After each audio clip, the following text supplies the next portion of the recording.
আসসালামু আলাইকুম ওরহমতুল্লাহি বারাকাতু। আজকে ছোট্ট একটা আয়াত বিষয়ে আলোচনা করব। সে আয়াতটা হচ্ছে খুবই গুরুত্বপূর্ণ। আয়াতটা হলো আল্লাহ তাআলা কোরআন পাকের মধ্যে বলেছেন যে ফাবিআইয়ি আলাই রাব্বিকুমা তুকাযযিবান।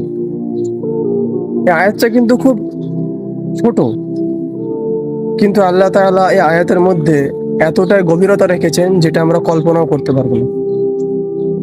এই আয়াতের মধ্যে আল্লাহ তাআলা সব থেকে বড় কথা বলেছেন। কি বলেছেন? যে তোমরা আমার কোন কোন নিয়ামতকে অস্বীকার করবে। আমাদেরকে একটা জিনিস চিন্তা করতে হবে, আল্লাহ তাআলা কিন্তু এখানে নিয়ামতের কথা বলেছেন। নিয়ামত হলো কি? সব থেকে বড় নিয়ামত যেটা রয়েছে ওটা হলো আমাদের গঠন। আল্লাহ তাআলা আমাদেরকে এত সুন্দর একটা শরীর দান করেছেন যেটা আমাদের ধারণার বাইরে। আপনি দুনিয়াতে চলার পথে এরকম অনেক ব্যক্তি দেখতে পাবেন, কারো হাত নেই, কারো পা নেই, কারো দুটো চোখ নেই, কারো কেউ কথা বলতে পারে না। এরকম অনেক ব্যক্তি আপনি দুনিয়ার মধ্যে পেয়ে যাবেন। কিন্তু আমাদেরকে দেখেন যে আল্লাহ তাআলা আমাদেরকে কত সুস্থ রেখেছেন।